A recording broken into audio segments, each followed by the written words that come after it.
Hi, and welcome to the Sacred Self podcast. My name is Sarah, and I'll be your host. And on this podcast, we talk about mindfulness, spirituality, and self development.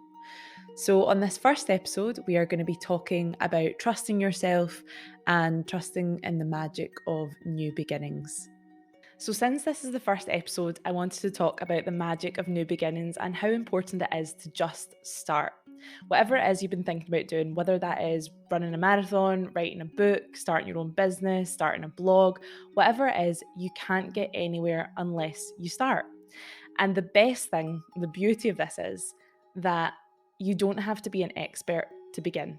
We have to throw away this notion that we should be absolutely perfect at something before we can attempt it, because that's just not realistic. No one wakes up and suddenly knows how to be a surgeon or to fly a plane. Every single person has got to where they've got to by learning, by asking for advice, by working hard, by studying, by making mistakes, probably a lot of mistakes. So we need to disregard this idea that we should be perfect and we should know it all before we even start. It's just not realistic and it's not helpful. If anything, it's just going to hold us back and give us an excuse as to why we can't do it.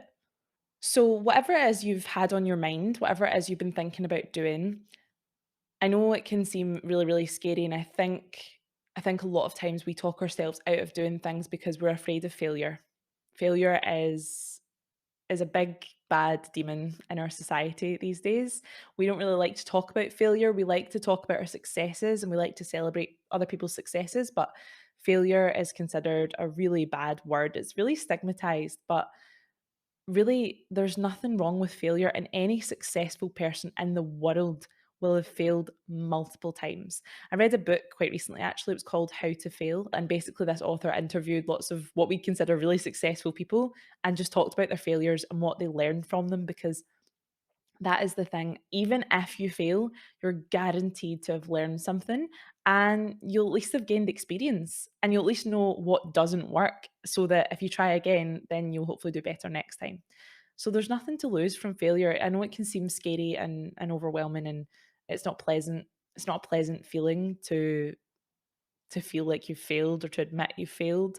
But honestly, it's an experience, it's a learning curve, and we all make mistakes and we all fail. Again, even if you fail, at least you can go to bed at night knowing that you tried. Most people don't even try. That's the reality. Most people don't even try. They just coast on by in life. They do whatever they need to do to get by, and they don't really take a chance on pursuing their dreams. So if you try and you fail, at least you can say you tried. So I have taken my own advice on this one. Last year, at the end of last year, I had a couple of ideas floating around in my head, and two of them, which stuck for a long time, where I wanted to monetize my Instagram and I wanted to write my own ebook. And I went back and forth on this for ages. I would motivate myself and I'd feel really good and I'd be like, right, I'm going to do it. And then slowly but surely, I would talk myself out of it. I would doubt myself and, tell myself, you can't do that. You've never done that before. You've never worked with brands. You've never written an ebook. You can't, that's too big. It's too overwhelming and you can't do it. But then eventually something just clicked for me and I thought, "Do you know what? There's no harm in trying. It's been in my head for a reason and I need to just see it through and see what happens." So I decided to invest in a course so I could learn more about social media. And I did start writing my own ebook. And it did take a long time. There was lots of research involved. There was lots of trial and error. I asked advice from a lot of people. I took that course on how to use my Instagram and I learned a lot from that. I invested time, I invested money, but eventually I managed to secure my first paid brand collaboration and I launched my own ebook. And am I an expert at either of those things? No. But does that matter? No, it really doesn't matter.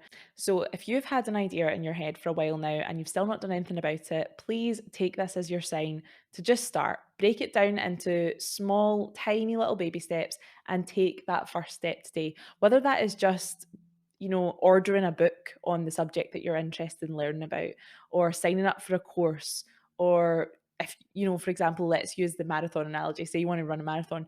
That seems like a really, really big, overwhelming thing. I don't know if I'd want to do that, but say that's what you want to do. Break it down and maybe today you just go for a walk. Okay. Maybe today you just order yourself some running shoes or whatever it is. It can be the tiniest little step. As long as it's going in the right direction, then you're already closer than you were before you started. I promise you, you won't regret taking a chance on yourself. It is so, so rewarding when you can look back at something you've done. Even if it didn't work out exactly as you thought it was going to, you can look back and be proud of yourself for trying. Trust yourself, trust the magic of new beginnings. It really is a wonderful experience to just put yourself out there and do something new. And as I said, if you've had an idea in your head lately of something that you want to do or something you want to try, then just take this as your sign and just start. Thank you so much for listening to the first episode of the Sacred Self podcast. I hope you enjoyed it and I hope you're ready to take the chance on yourself and take that first step in pursuing whatever it is you've wanted to do. I really wanted to end every podcast episode with a quote just to leave you with something to think about for the rest of your day or night. So today's quote feels very, very appropriate. It is from Martin Luther King Jr. And the quote is, "Take the first step in faith. You don't have to see the whole staircase, just take the first step." Thank you so much for being here for this episode, and I'll see you next week.